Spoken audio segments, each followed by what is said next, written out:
अध्यक्ष महोदय, मी आदरणीय राज्यपाल राधाकृष्णनजी यांचं जे अभिभाषण आहे त्यांचा जो अभिनंदनाचा ठराव मांडलेला आहे त्याला पाठिंबा देण्यासाठी उभा आहे। अध्यक्ष महोदय, मी सगळ्याच विषयावर नाही बोलणार, काही विषयावर बोलणार। पहिलं म्हणजे की याच्यामध्ये महाराष्ट्र कर्नाटक सीमा प्रश्नाचा जो आहे उल्लेख आहे। अध्यक्ष महोदय, मला एवढंच सांगायचं आहे की संपूर्ण महाराष्ट्राची या दृष्टीनं ही आपली सगळ्यांची एक दुखरी नस आहे की आज 60-65 वर्षापासून चाललेला लढा याच्यामध्ये आपल्याला न्याय मिळू शकला नाही। ही अतिशय दुःखदायक त्रासदायक अशी घटना आहे। माझी विनंती राहणार आहे की मुख्यमंत्र्यांनी या बाबतीमध्ये अधिक लक्ष देऊन काय करता येईल ते पाहायला पाहिजे। या देशामध्ये 14% जास्त आपलं योगदान आहे। 15 लाख कोटीपेक्षा जास्त गुंतवणुकीचे सामंजस्य करार झालेले आहेत। चांगलं काम चाललं आहे। 3,500 एकर औद्योगिक भूखंड वितरित करण्यात येणार आहे आणि 10,000 एकर जमीन अधिसूचित करण्यात येणार आहे। ही चांगली गोष्ट आहे। उद्योगधंदे वाढले पाहिजे। माझं एकच म्हणणं आहे, हे स्पेशल प्रोजेक्ट्स 1000 कोटी असतील तर 1000 कोटी रुपये त्यांना परत परतावा मिळतो, चांगली गोष्ट आहे।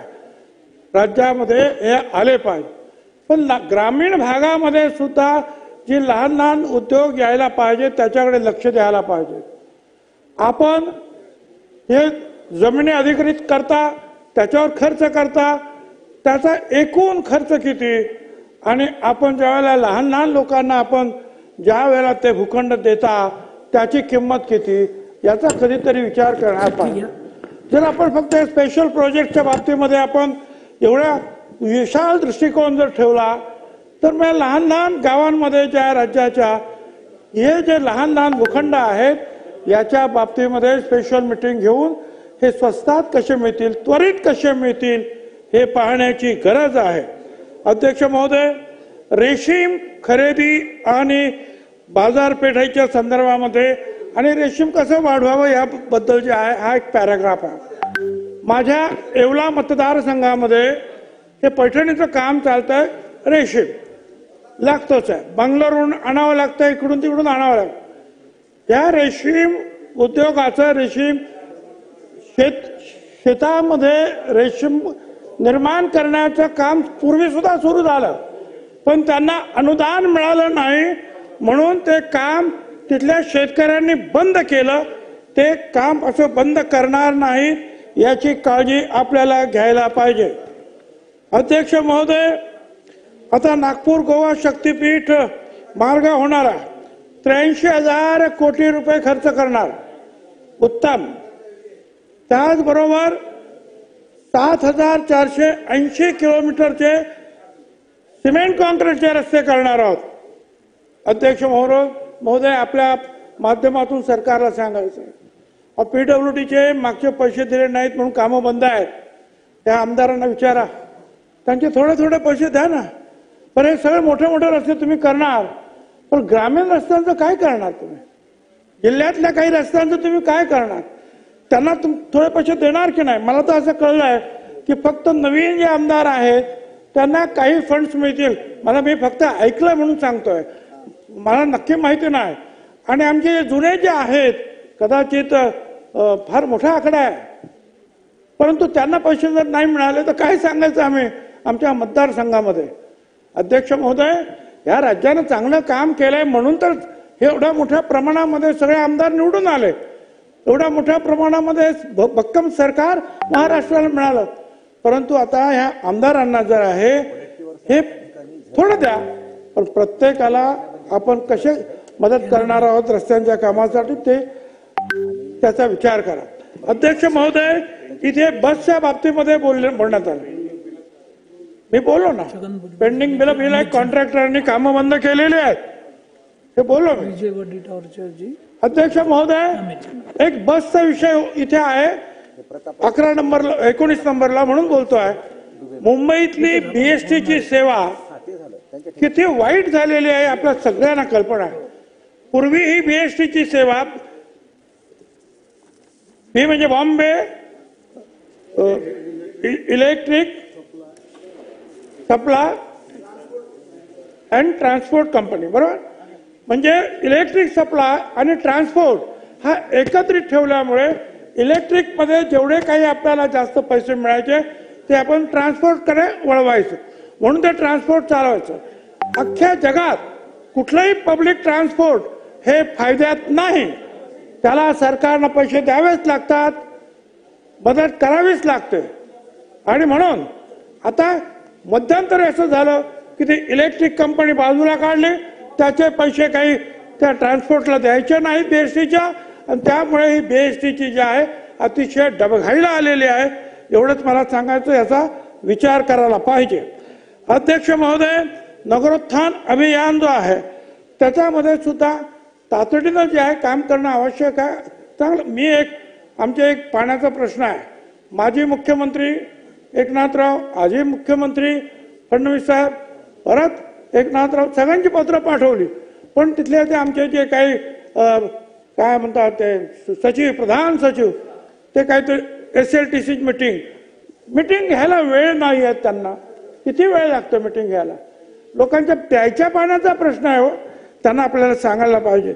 अध्यक्ष महोदय, मागेल त्याला सौर पंप पण सप्लाय होत नाहीचं कारण फक्त एखाद दुसरी कंपनी मला असं वाटतं आहे, आणि त्यांच्याकडे तेवढा जो आहे पंप तयार होत नाही, म्हणून मागणी असून सुद्धा हे सौर पंप जे आहेत आपल्याला मिळत नाही. त्या कंपन्या वाढवल्या पाहिजेत, अधिक लोकांकडून जे आहेत त्याची खरेदी केली गेली पाहिजे. अध्यक्ष महोदय, प्रधानमंत्री आवास योजना ग्रामीण अतिशय उत्तम काम. मला असं वाटतं आपल्या या राज्यात यापूर्वी एवढ्या मोठ्या प्रमाणावर गरिबांसाठी घरं बांधण्यात आलेली नाही. अध्यक्ष महोदय, पाणलोट क्षेत्राच्या बाबतीमध्ये सुद्धा अध्यक्ष महोदय आपल्याला मला सांगायचं आहे की त्यांचं सुद्धा अनुदान जे आहे हे रखडलेलं आहे. म्हणजे 120 शेतकऱ्यांसाठी एका जिल्ह्यामध्ये आमच्या पैसे पाहिजे आहेत, परंतु पैसे मिळत नाहीत. ते अनुदान जर दिलं नाही आपण तरी शेततळ्याचं काम सुद्धा आपल्याला जे आहे पूर्ण करता येणार नाही. इथेनॉलच्या बाबतीमध्ये तुम्ही म्हटलेलं आहे, चांगली गोष्ट आहे, परंतु धरसोडपणा करता कामा नये. मध्ये जे इथेनॉल सुरुवात केला साखर कारखान्यांनी आणि सांगितलं आता साखर कमी पडते, इथेनॉल बंद करा, सगळ्यांच्या गळ्याला फास लागला होता. माझं एवढंच म्हणणं आहे की इथेनॉल निर्माण करायलाच पाहिजे, धरसोडपणा करता कामा नये, एवढंच मला सांगायचं आहे. अध्यक्ष महोदय, याचबरोबर 35 मध्ये शेतकऱ्यांच्या बाबतीत म्हटलं, कांद्यांचा आमचा या कांद्याचा भाव आमचा पूर्णपणे घसरलेला आहे. मी मुख्यमंत्र्यांना सांगितलेलं आहे की बाबा हे जे काही त्याच्यावरचं जे आहे निर्यात शुल्क जे आहे हे माफ जर केलं तर आमचा हा प्रश्न जो आहे हा सुटू शकतो. त्याच्यामध्ये त्यांनी लक्ष द्यावं अशी माझी विनंती आहे. अध्यक्ष महोदय, चांगली गोष्ट आहे की अंगणवाडीमध्ये त्या मुलांना छत्रपती शिवाजी महाराजांचं चरित्र, योगदान, शिक्षण द्यायचं आहे, अतिशय उत्तम. पण त्याचबरोबर सगळे महापुरुष, मग महात्मा फुले, सावित्रीबाई फुले, शाहू महाराज, डॉक्टर बाबासाहेब आंबेडकर, अहिल्याबाई होळकर, बिरसा मुंडा असतील, अशा सुद्धा थोडं तरी माहिती हे आमच्या मुलांना लहानपणापासून आपण दिली तरी मला असं वाटतं अधिक ते योग्य होणार आहे. आता इथे नाशिकमध्ये जे कालपात जो आहे हा प्रकल्प चांगला प्रकल्प आहे, लवकर तयार करा. पण सिंहस्थाच्या कामामध्ये सुद्धा मुख्यमंत्र्यांनी लक्ष घातलेलं आहे, चांगली गोष्ट आहे आणि उत्तम प्रकारे ते काम पूर्ण करावं. अध्यक्ष महोदय, अशी अतिशय चांगली कामं जे आहेत केलेलं आहे. संविधानाच्या बाबतीमध्ये एक पॅराग्राफ आहे, घर घर संविधान. अध्यक्ष महोदय, आपण संविधान याच्यावर चर्चा सुद्धा इथे करणार आहोत, ही चांगली गोष्ट आहे. त्याचबरोबर या मराठी भाषेला आपण अभिजात भाषेचा दर्जा मिळाला म्हणून आपण आनंदित आहोत. आनंद आपण प्रदर्शित करतोय, उत्तम आहे. परंतु त्याच आणि ते अतिशय योग्य आहेत. भारत सरकारचं सुद्धा मी अभिनंदन करतो. परंतु यासाठी प्राध्यापक रंगनाथ पठारे यांच्या अध्यक्षतेखालील कमिटीनं फार चांगलं काम केलं. त्याचे हरी नरके आणि इतर अनेक लोक चांगले होते. चक्रधर स्वामींचा जो आहे लीळा चरित्र ते सुद्धा आपण ही भाषा जुनी कशी आहे, प्राचीन आहे हे दाखवण्यासाठी उपयोग केला. मला असं वाटतं की त्यांचा सुद्धा या सगळ्या गोष्टीचा कुठेतरी उल्लेख झाला पाहिजे. आणि नंतर एक शेवटचा मुद्दा जो आहे त्याच्याकडे मी येतो आहे आणि आपण महाराष्ट्राला अधिक समृद्धीकडे नेण्यासाठी प्रयत्न करणार आहोत. अध्यक्ष महोदय, मागच्या काही महिन्यातील त्या राज्यातील काही घटनांनी जे आहे, खरं तर हा अख्खा संपूर्ण महाराष्ट्र हादरून गेलेला आहे. यंत्रांचा, तंत्राचा, मंत्राचा हा महाराष्ट्र आपण म्हणतो. संतांचा हा महाराष्ट्र, ज्ञानेश्वरापासून तुकारामांपर्यंत सगळे, छत्रपती पासून तर संभाजी महाराजांचे आपण गोडवे गातो आणि त्यांनी कसं राज्य केलं आपण सांगतो. तो आपला हा महाराष्ट्र. महात्मा फुल्यांपासून तर महर्षी कर्वे असतील, भाऊराव पाटलांपर्यंत सगळे अनेक जे आहेत, किती अहिल्याबाई होळकर वगैरे, त्यांचा हा महाराष्ट्र. संत तुकाराम म्हणतात, विष्णुमय जग वैष्णवाचा धर्म, भेदा भेद भ्रमा मंगळ, भेदा भेद असू नये. ज्ञानेश्वर म्हणतात, अवघे विश्वची माझे घर. पण या महाराष्ट्राला अध्यक्ष महोदय कुणाची तरी द्रष्ट लागली. गेल्या काही महिन्यातले काही जी प्रकरणे आहेत, ते बीडचं प्रकरण, देशमुख चित्र पाहवत नाही, खरंच आहे, त्याचा आपण सगळ्यांनी निषेध केला. ही काय कडक शिक्षा व्हायला पाहिजे ती झालीच पाहिजे. असं ऐकत नाही की त्यांनी कुणी त्याचा निषेध केला नाही, असं झालं नाही, करायलाच पाहिजे. पण अध्यक्ष महोदय, परभणीमध्ये जे आहे बाबासाहेब आंबेडकरांचं जे आहे तिथे असलेलं संविधान, आपण संविधानावर चर्चा करणार, ते एक संविधानाची मोडतोड केली, कुणीतरी केली म्हणून आंदोलन झालं. त्याच्यामध्ये ज्याला पकडण्यात आलं, सूर्यवंशी नावाचा आपला ग्रस्त जो आहे, सोमनाथ सूर्यवंशी, त्याला पोलीस कस्टडीमध्ये तो मृत्यू पावला. त्याची आपण चौकशी करणार नाही का? आणि मला आश्चर्य तेव्हा वाटलं की ज्या वेळेला बीडच्या प्रकरणामध्ये आवाज उठवणारे आपली सगळी माणसं म्हणतात की जाऊ द्या, त्या प्रकरणामध्ये त्यांना आपण दुर्लक्ष करायला पाहिजे, माफ करायला पाहिजे. का? ती माणसं नाहीत, तो मागासवर्गीय आहे म्हणून, दलित समाजाचा आहे म्हणून. माणूस आहे ना, संविधान सगळ्यांसारखी सारखं आहे ना. महाराष्ट्र गरजा महाराष्ट्र माझा, माझा महाराष्ट्र नाही. मग दलित समाजाचा जर कुणाला जर अत्याचार झाला असेल तर आपण त्याच्यावर कारवाई नाही करणार. अध्यक्ष महोदय, पुढची गोष्ट, लातूरला असंच काहीतरी मुला मुलींचं प्रेम प्रकरण असेल. माऊली सोट नावाचा एक धनगर समाजाचा मुलगा, अध्यक्ष महोदय, त्याची नखं काढण्यात आली, मृत्यू झाला. आपण कोणी बोलणार नाही. मागासवर्गीयाचा आहे, दलित समाजाचा म्हणून. अध्यक्ष महोदय, महाराष्ट्रात चाललाय कुठे? अध्यक्ष महोदय, अध्यक्ष महोदय, आणखीन एक प्रकरण परवाच्या दिवशी आणखी जालनामध्ये, अध्यक्ष महोदय, हा कैलास बोराडे, हा अनवा भोकरदांचा, तो असं म्हणतात की तो शिवमंदिरात गेला. तू का गेला म्हणून कोण म्हणतात त्याची जमिनीवरून काय होतं, काही असेल. अरे शिवमंदिर, धनगराचा तो माणूस, प्रत्यक्ष अहिल्याबाई होळकर शिवपिंड हातात घेऊन आपण दाखवतो आहोत. हे अहिल्याबाई होळकरांनी अख्ख्या देशामध्ये सगळीकडे घाट बांधले, मंदिरं बांधली. त्या समाजाचा, धनगर समाजाचा हा माणूस, त्याला ज्या पद्धतीनं, अध्यक्ष महोदय, आपण मी पाहिला चित्रपट, माझ्याबरोबर संपूर्ण कुटुंब होतं, पाहू शकलो नाही. अनेक लोक जे आहेत आमचे रडत सगळे बाहेर पडले. अध्यक्ष, अक्षित त्याप्रमाणेच कोळशे पेटवून, कोळशाची धग, त्याच्यामध्ये पलिते आणि त्या पळीत्यांनी जे आहे अध्यक्ष महोदय, ह्या बोराडे काय याला एवढे चटके दिले, त्याचे मांस बाहेर, त्याच्या गुदद्वारामध्ये त्या गरमची सळई जी आहे ती घुसवण्यात आली. धनगराचा माणूस आहे, आपण बोलायचं नाही. कोण करणार याचा निषेध?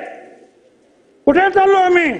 अध्यक्ष महोदय, हे सगळे फोटो पहा, सगळे फोटो पहा अध्यक्ष महोदय. हे सगळे मी अध्यक्ष महोदयांना कळवलं, मी मुख्यमंत्र्यांना कळवलं. मला पोलिसांना दोष द्यायचा नाही, मला सरकारला दोष द्यायचा नाही. मला फक्त एवढंच म्हणायचं की महाराष्ट्र कुठे चालला हा फक्त त्या पोलिसांचा प्रश्न नाही, सरकारचा नाही. सगळ्या महाराष्ट्रातील सर्व समाजाचं, सर्व जनतेचं हे सार्वभौम सभागृह आहे. अध्यक्ष महोदय, सभागृहाच्या अध्यक्षाचा आपल्या सगळ्यांचा हा प्रश्न आहे. या महाराष्ट्रामध्ये एवढं क्रौर्य कुठून आलंय? काय याच्या पाठीमागे कुठल्या शक्ती आहे? याचा कधी विचार करणार आहात की नाही? आम्ही एकमेकावर आरोप करणार, आम्ही प्रश्नाची उत्तर देणार, बस निघून जाणार. आमचं एवढंच काम आहे. संपूर्ण महाराष्ट्राचा गोर गरीब प्रत्येक जण या सभागृहाकडे डोळे लावून पाहतो की आम्हाला पण न्याय मिळेल. पण प्रश्न न्यायाचा तोही नंतर पाहू. पोलीस नंतर काय करतील, कोर्ट नंतर काय करतील नंतर, पण हे का होतं हे आपण थांबवणार नाही. अध्यक्ष महोदय, माझी विनंती आहे, या सभागृहाचे जे अध्यक्ष आहेत त्यांनी पुढाकार घ्यावा. या समाजातील जे प्रमुख जे आहेत, काही नेते असतील, सर्व पक्षाचे नेते असतील, अध्यक्ष महोदय, काही पत्रकार असतील, काही लेखक असतील, काही विद्वान मंडळी असतील, यांना बोलवा, सगळ्यांनी एकत्र बसा. अध्यक्ष महोदय, हा राजकारणाचा विषय नाही, हा एकमेकावर टीका करण्याचा विषय नाही. हा विषय या महाराष्ट्रातलं क्रौर्य जे आहे कशा अर्थीनं आपण थांबवणार आहोत, हे का निर्माण झालं, कधीपासून निर्माण झालं, कुठल्या भागामध्ये हे विषय वाढीला लागले. अध्यक्ष महोदय, आपण औरंगजेबाचा निषेध केला, करायलाच पाहिजे का ज्या पद्धतीनं त्यांनी त्या गरम सळ्यांनी जे आहे महाराजांचे, संभाजी महाराजांचे डोळे फोडले, अंगावर चटके दिले. पण हा औरंगजेबीपणा या महाराष्ट्रात परत कसा काय आला? बरं, हा एकच माणूस असेल का? कोळसे जमवणारे, ते कोळसे पेटवणारे, त्या माणसाला मारणारे, त्याला पालतो पाडणारे, त्याला परत चटके देणारे किती लोक असतील, ते सगळे बघत बसले. ही जी प्रवृत्ती जी आहे ही महाराष्ट्राची संस्कृती नाही अध्यक्ष महोदय. म्हणून माझी विनंती आहे, केवळ सरकार, केवळ पोलीस, केवळ SP यांना दोष देऊन नाही चालणार. महाराष्ट्रातली आपली संस्कृती संतांची भूमी आहे, त्याला पुन्हा एकदा ज्या विकास तर करायलाच पाहिजे. अमर्त्य सेन यांनी सुद्धा सांगितलं, त्या विकासाला मानवी चेहरा पाहिजे. पण तो माणूस आज जर जनावरासारखा मारला जात असेल तर विकास कोणासाठी करायचा आहे? आणि म्हणून अध्यक्ष महोदय, माझी आपल्याला विनंती आहे, प्रत्यक्ष अध्यक्ष महोदयाने याच्यामध्ये लक्ष घातलं पाहिजे. या राज्यातील काही ज्येष्ठ श्रेष्ठ नेत्यांना, काही वर्तमानपत्रातील काय असतील उत्तम विचार करणारे, त्यांना हे सगळं आपण बोलत राहू. परंतु अध्यक्ष महोदयाने महाराष्ट्रातल्या तमाम ह्या लोकांना एकत्र घेऊन हे क्रौर्य कसं संपुष्टात येईल आणि हे जे चटके देणं काय आणि काय करणं, आणि त्या देशमुख असेल, तो माऊली सोट असेल, हा बोराडे असेल, आणखीन कोणी असेल, तो सूर्यवंशी असेल, हे प्रकार जे आहेत या राज्याला बिलकुल शोभत नाही. एवढंच मला सांगायचं आहे. आणि त्यासाठी या सभागृहाच्या अध्यक्षाने पुढाकार घ्यावा ही विनंती करण्यासाठी मी उभा होतो. पुन्हा एकदा राज्यपालांच्या अभिभाषणाबद्दल मी अभिनंदन करतो.